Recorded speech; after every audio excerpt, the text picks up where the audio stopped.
Hello, welcome to this late morning taste challenge. A little bit too much glare. Let's try to alleviate that. Okay. We have two 80 proof Canadian blended whiskeys, one with no age statement, one aged 3 years. Okay, this is Royal Canadian. It's funny because if you do a website search on Yahoo or Bing or Google, it'll try to correct it. Like you type in Royal Canadian whiskey, WHISKY, and it'll try to correct it to, you know what it's going to correct it to? Crown Royal. So like you can't search for it because it's, you know, they have those bots, whatever. They're assuming you're typing it in incorrectly. But it is Royal Canadian, and you might say they copied off of Crown Royal. There's only one little problem with that. Crown Royal hit the market in 1939, and this hit the market in 1934. I got trademark information about this. Royal Canadian, introduced by Barton Brands. I think it was Barton, an old liquor company that got bought out and now is owned by Sazerac. But they had their own line of Canadian whiskeys. This has two lions and a horse head and a shield with a maple leaf. Royal Canadian blended Canadian whiskey. It's in a brown bottle, which is good. It's got that Sazerac standard bottle with the lip at the bottom. A lot of Sazerac bottles will have that lip. It's brown. That's good. It'll protect it from light damage. I bought this at, it's not sold in this town, I can assure you that. I've never seen it on the East Bank anywhere in New Orleans. I bought this on the West Bank across the river from New Orleans, Louisiana, in a town called Marrero, Louisiana, on United States Highway 90, business route.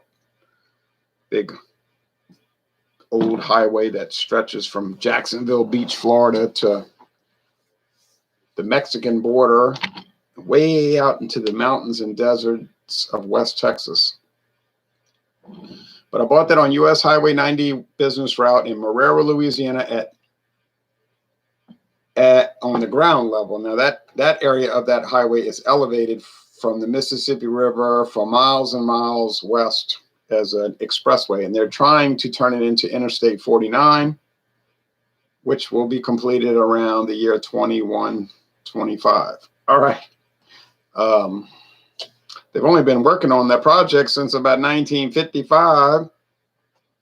But anyway, it's on the ground level, 90 West business route, and at Discount Depot, and they had this for $8.99.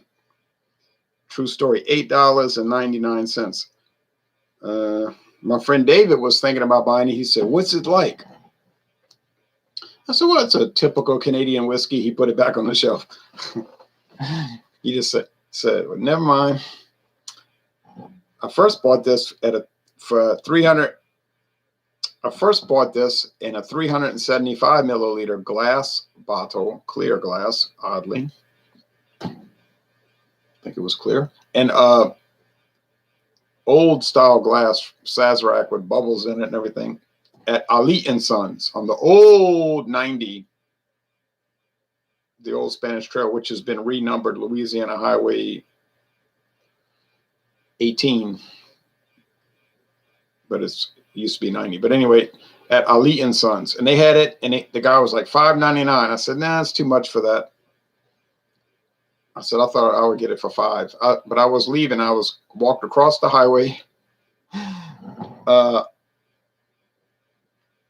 It's an interesting area because it's an old 4-lane highway. There's no cars on it, like nobody on the road, because it was bypassed like 1950.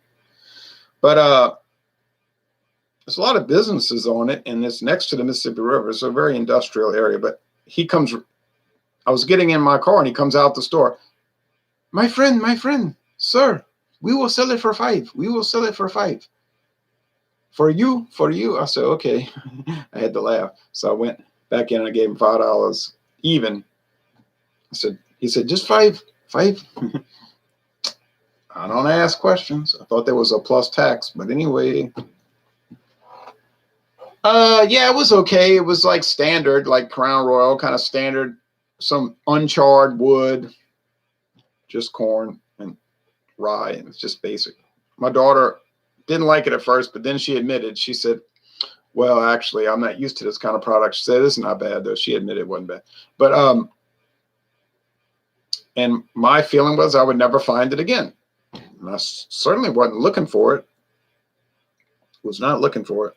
But I was at Discount Depot, and I was just looking around about 2 years ago, looking around. I said, oh, Royal Canadian in a big full-size bottle, $8.99. I said, yeah, I'll buy it. No problem there. So I bought it.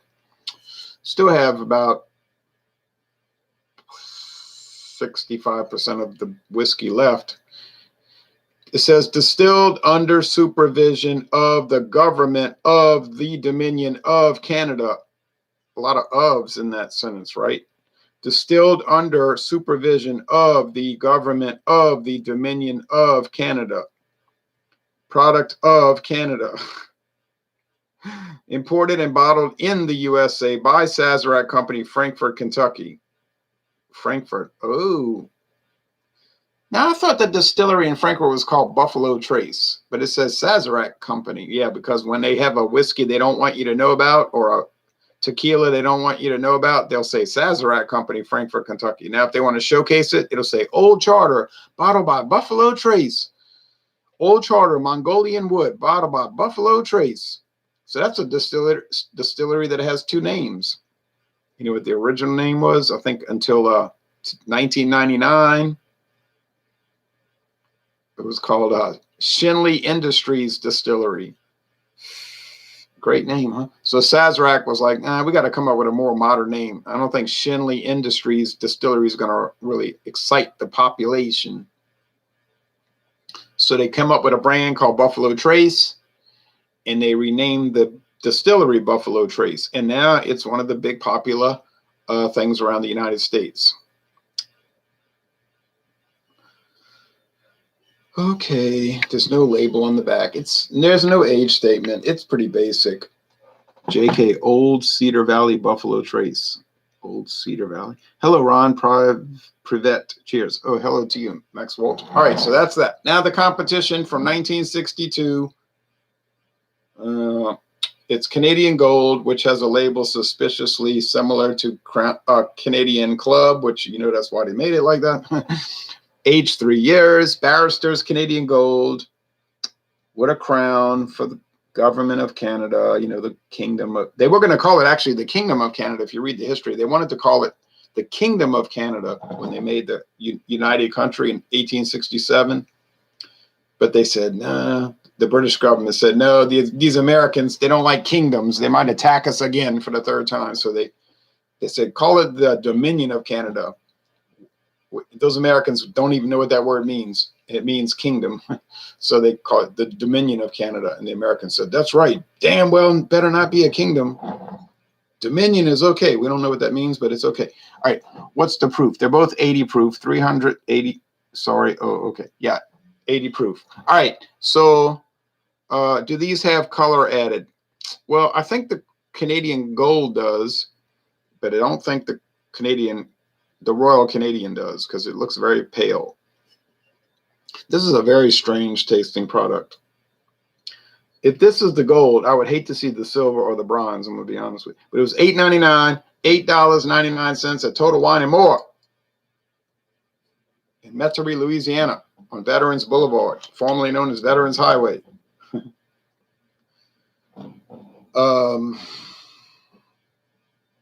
CG, Canadian Gold. I mean, $9.99, it's worth it. Does it taste strange? Oh, yeah. Is it unusual? Oh, yeah. Does it taste like any other normal whiskey? Oh, no. Is it even sold in Canada? Oh, no. I don't think anybody in Canada has ever seen this absurdity. Am I sorry that I bought it? No. Anyway, I get tired of stuff tasting all the same. So it's out there. I mean, it's really out there. Tastes like marshmallow, vanilla, cotton candy, and other strange things. Now, the Royal Canadian tastes like Crown Royal, like standard corn whiskey with a little rye, maybe a little bit more than average rye, and some wheat whiskey and some barley malt whiskey. Is it a fabulous product? For $8.99 a bottle? You know it ain't. But actually, I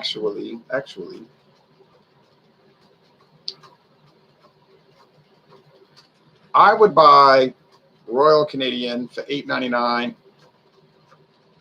every day of the week over Crown Royal for $22.99. I'm going to tell you that right now. I bet you a lot of people would not be able to tell this apart from Crown Royal in a blind taste test.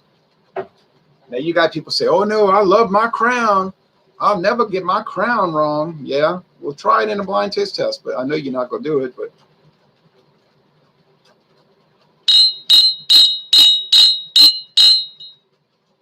well, they're both gold. And I guess they probably are both colored. You say, you can't say colored. I mean, they're both whiskeys of color. I meant to say whiskeys of color. I mean, I have enough self, you know, I'm just like you. I'm just like you. Politically correct and trying to fit in and be approved by everybody. And I don't want to get put on that cancel list, you know. So I'm just like you.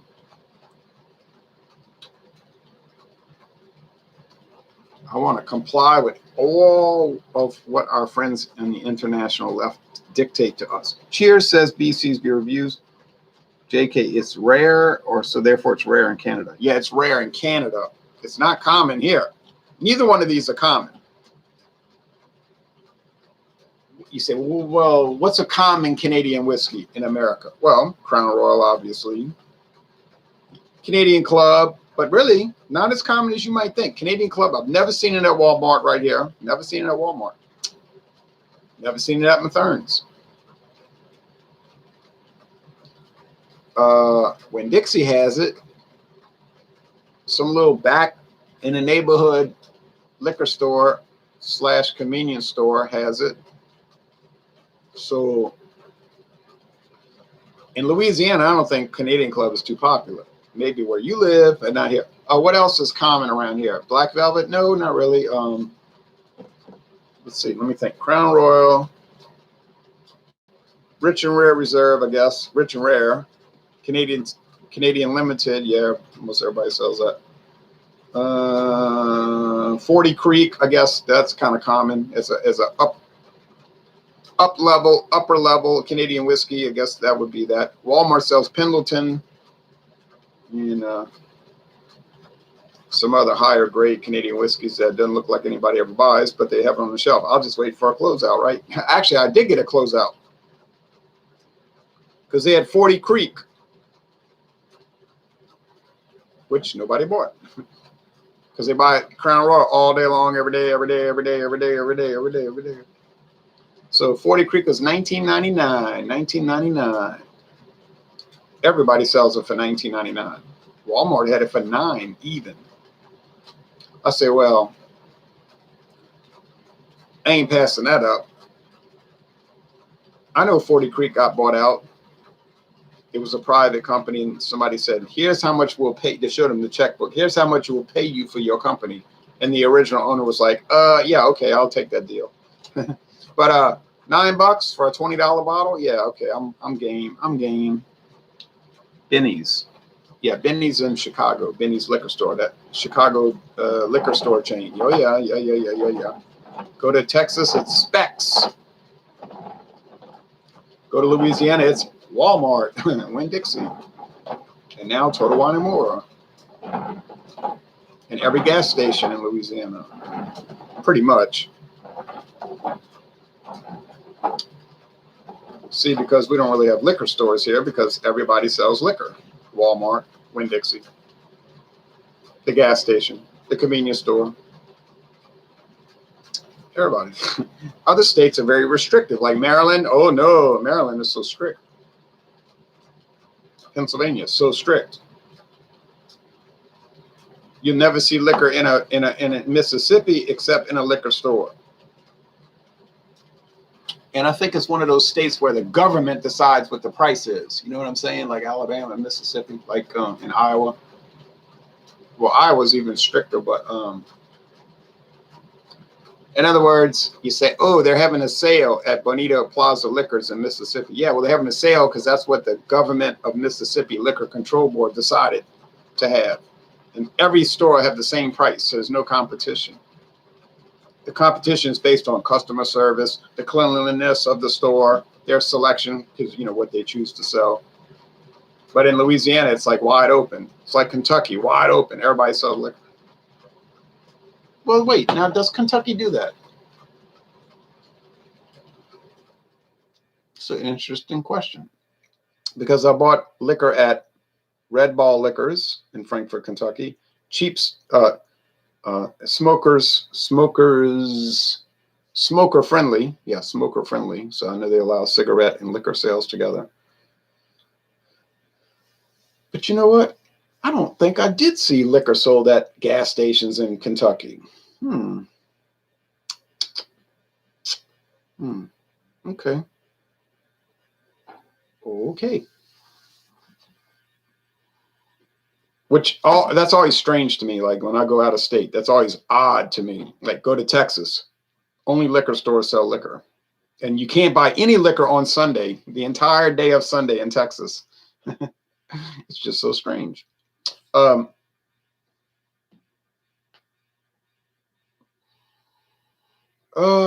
this smells like corn. Okay, now are there commonalities with Canadian whiskey, corn, liquor, and American bourbon whiskey? Yeah, there's a lot of similarities in the sense that they're all three of them are pretty much corn. You know what corn is? You know, corn on the cob. They make gasoline with it at a loss. You say a loss? That's for the environment, fool. So what if it takes $10 to make a dollar worth? You know, so what if it's $10 for every dollar worth of gas that they sell? It's helping the environment, not to mention all those big consolidated agricultural companies that are in cahoots with the U.S. government of representatives and senators. Don't you know the world's climate is changing? Don't you know that we need to sell government subsidized corn, gasoline for an inflated price because they're in cahoots with the politicians and they use the environment as an excuse? Oh yeah, I'm sorry. I should get woke and stop being a dummy. I'll be the first to admit it. I need to learn to embrace the ecology, meaning government, private industry collusion. I need to learn to embrace that because it's all about the windmills and all of that corruption.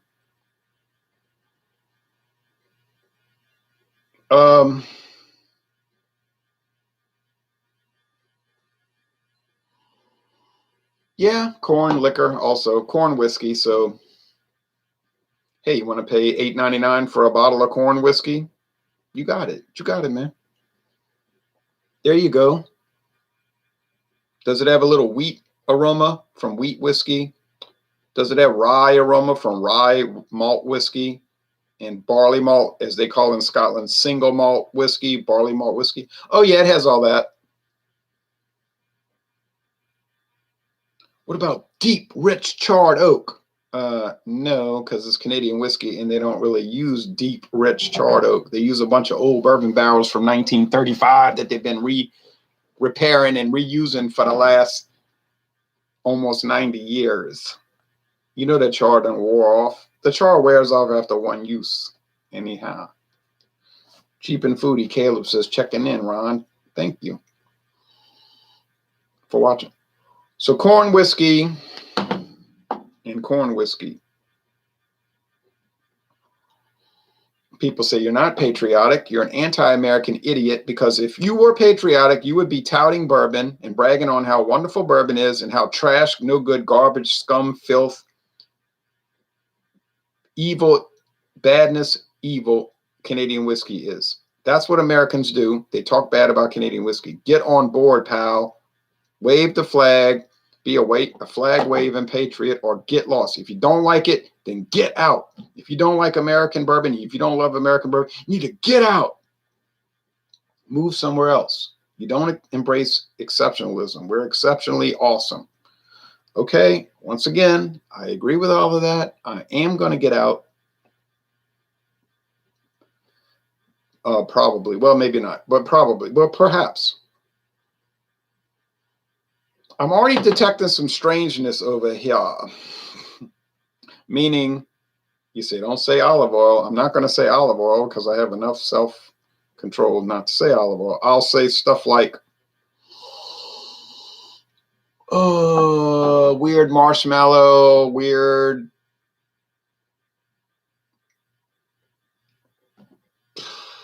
What they call that stuff they sell at the fair? The cotton candy. I think dentists are behind candy at fairs because they get a lot of business repairing people's rotted out teeth. Um, mm, I accidentally sucked up some of the liquid, I have to be honest. Yeah, it's Canadian Gold. I tasted it, but I knew already because I was saying olive oil and weirdness. That's Canadian Gold. Does Canadian Gold taste like any other whiskey? Not to my knowledge, it doesn't. Is it unique? You best to believe it. You best to believe it.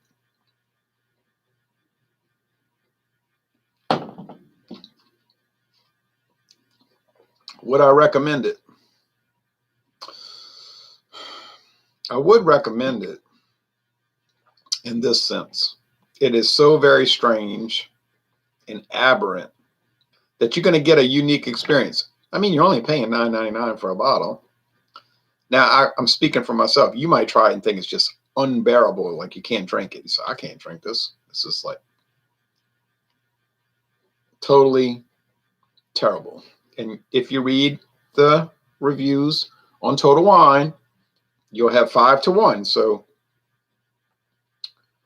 if you read 12 reviews, 5 will say it's really nice, interesting. It's a little different, but and then you'll have that one review say, oh, it's horrible. I'd rather drink horse urine drained through a dirty sock. Then you'll read 5 more reviews and they'll say, oh yeah, it's pretty nice product, so on. And then you read one, oh, I'd rather be stabbed to death by toothpicks and all that. So, but I think generally people are agreeing with me that it's a different product. It's a bit unusual, but it's worth buying. I mean, for $9.99, I don't regret it at all. I don't like everything that tastes the same. A lot of people are like that. I only like beers that taste the same as all the other ones, and only like the beers that the cool people drink. That kind of thing. If the cool people don't like it, I don't like it either because I don't want to be cast out. Remember what that Canadian band taught us. Remember that Canadian rock band? They taught us conform or be cast out. Conform or be cast out. You should conform or be cast out. Do you want to be an outcast? Then you'll be shaking it like a Polaroid. All right.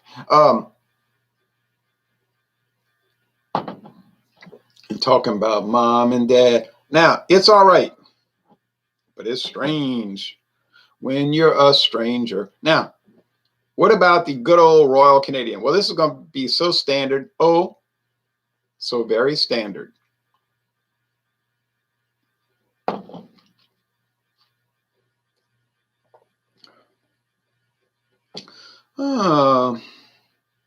Wood, rye. This is the thing I think my daughter didn't like. This is the thing I think I don't like. It's kind of a harsh, bitey wood. You say bitey wood. I went to bitey wood. No, you went to Hollywood, you lying liar who lies. Bitey wood. It's kind of bitey. It's kind of, it's not smoothed out so much. You worry too much.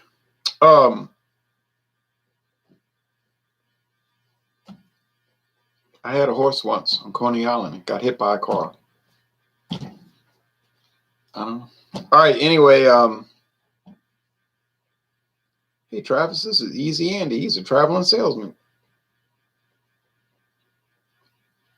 I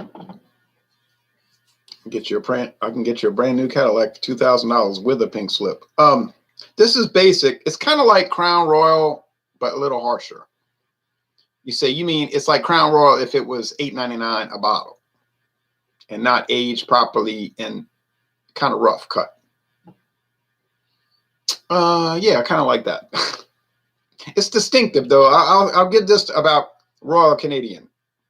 It says very clearly on the bottle, distilled under supervision of the government of the Dominion of Canada. So, there's like this red coat guy rides up on a horse and he goes into the distillery. I'm here, eh?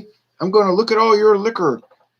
Boy, by golly, and that's a government agent. He's saying, boy, by golly, this Canadian whiskey better comport with the government of Canada, old boy. You better hope, by golly, that it works. And they're saying, oh, we're trying to do the best Canadian whiskey we can do, eh? Don't doubt it. Don't doubt it. Don't doubt it. We're doing the best we can. Don't doubt it. All right, he's saying, I'm not doubting it, but I just want to make, I tell you what, we want to make sure our Canadian whiskey is the best, boy, and those Americans are going to love it. I'll tell you, boy. And then, so he tastes it. So he's like, I work for the Dominion of Canada. Boy, my old granddad worked for the government over there in Nova Scotia. Oh, boy, and his dad got killed at Argonne Forest. Oh, yeah, boy, we ate cornbread, and we had a great, with the cranberries and the pie, and it was a wonderful family get together, I'll tell you, boy. So then eventually the story ends, and then he tastes the liquor, the whiskey. They say, here's one we got made right under your supervision, old fella. And he tries it. He says, that's a pretty harsh product. Got a lot of wood bite, eh? They say, well, that's the Royal Canadian way. It's got that harsh wood thing. If it was smooth, it wouldn't be the same. He says, I'll tell you what, I had an uncle who used to drink Royal Canadian, put him in his grave. Oh, my old young uncle, we used to go ice fishing together, and we had a great time. I'll tell you, boy, I'll tell you what. And so then he approves it, gives a stamp. We're going to give the stamp of approval. The Crown approves this whiskey. And then they sell it. Ron, are you going to watch the Olympics on Friday? How do you think the U.S. will do? I'm not going to watch it, but I hope they lose because of their bad, kneeling, unpatriotic attitude. But honestly, I don't really care. Biteywood or Bollywood? Yeah, I'd rather watch Bollywood production. If you don't make the Canadian whiskey correctly, they're going to be sorry. They're not going to be too happy. Let me tell you, boy, it's all about the process. All about the process there and how you go about it. The process and go about it, and you can go to Tim Hortons when you get off work and drink some coffee, and then you get home and, boy, you drink some Molson Canadian, have a few Canadians and kick back and eat some poutine, and boy, that's the life. Let me tell you, up here. It's the life up there in Canada, boy, I'll tell you.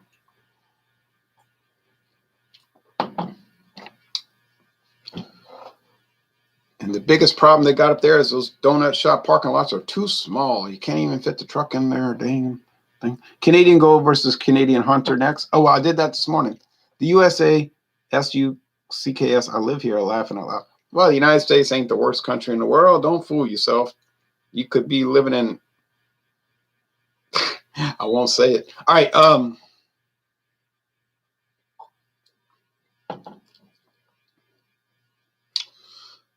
Talk about a mismatch. Now, which one do I like better? I guess I like the Canadian Gold better. Let me tell you why. Does it taste like a proper whiskey? No, not really. Burley Sullivan says, Burley, you need to join us on these hangouts. Does not taste like a proper whiskey. But on the other hand, it does have some interesting, albeit peculiar characteristics. Character. Oh, well, that's okay. I'm going to listen to Alanis Morissette, and you can listen to Gordon Lightfoot. It's all about what you want to do. He said, what about Neil Young? Well, Neil Young needs to remember, a Southern man don't need him around any y'all.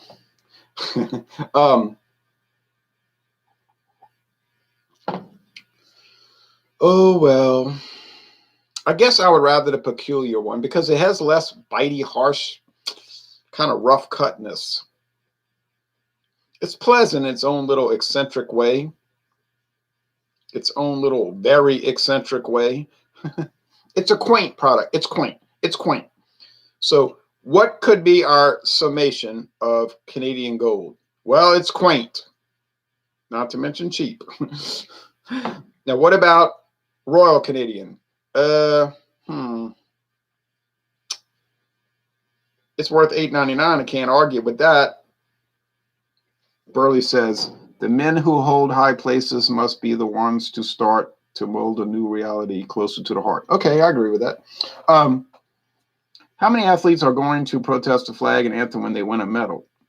Oh, I'm sure they'll stunt, try to get attention, because they'll say, man, everybody looking at me. I'm getting attention. Everybody's so proud of me. I'm getting so much attention on this television. Well, listen, ain't nobody even watching it. You ain't getting too much attention, brother. What are you protesting against anyway? Well, I feel to believe they got a lot of bad thing going on here. Okay, that's great. Glad you won that obscure Olympic event that nobody cares about, but I'll see you on the Wheaties box, boo. But anyway, yeah, Royal Canadian it's all right. Would I buy it again? I would not buy it again, but that doesn't mean anything because I wouldn't really buy anything again. But I mean, theoretically, I'll probably pass on it. But in theory, in a hypothetical sense, I probably would buy more. I probably would hypothetically buy more Canadian gold because it is strange enough to make you interested in it. But I don't know how you're going to feel about those weird flavors. I'm going to tell you right now. All right, that's it. Got to do other things here. The Olympics is a total joke, says Craft Beer Tastic. They destroy every city they occupy by forcing unsustainable infrastructure in venues that the city is then forced to maintain and ultimately are forced to abandon. Now, you see, that is a very negative attitude. Just because a state in a city might spend a few $100 billion of the taxpayers' money on a boondoggle with a bunch of overpriced, poorly built Olympics infrastructure that will be quickly abandoned and then deteriorate over the next 5 or 6 decades. And oh, well, maybe the city lost a lot of money on the Olympics, but then some well-connected, well-heeled, colluded politicians and businessmen made a fortune off of it. You just want to nitpick and criticize it. And I don't think that's fair.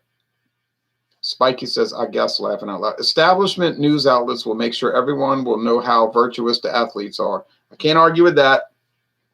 And if you haven't noticed, the establishment news media lets you know how fabulous the Olympics are and how you really want to have it in your city. Regardless of the few $billion your country might lose on hosting it. But I think people need to be like me in the sense that we're positive. We accentuate the positive. And I think if we look at it on the whole, the Olympics, which started in 1896, is important because it makes us realize that we can build this Tower of Babel together. We can build the Tower of Babel together, and we can create this new world. Oh, you know I'm not going to say it. You know I'm not going to say it. What do you think about lime juice concentrated at dollar stores, says Mackerel. I think I'm very proud of it. Not that I've ever bought it. I'm just watching the skateboarders. That's it. Oh, yeah, you could watch Olympic skateboarding. I remember 1984, the rubber ball with ribbon, a girl falling over a rubber ball with a ribbon. And I thought to myself, is this a sport? I must be a very negative person. But yes, if I was going to watch Olympic skateboarding, I think I would play like Under the Bridge Downtown. I gave my life away. I think that would be an appropriate song because sometimes I feel like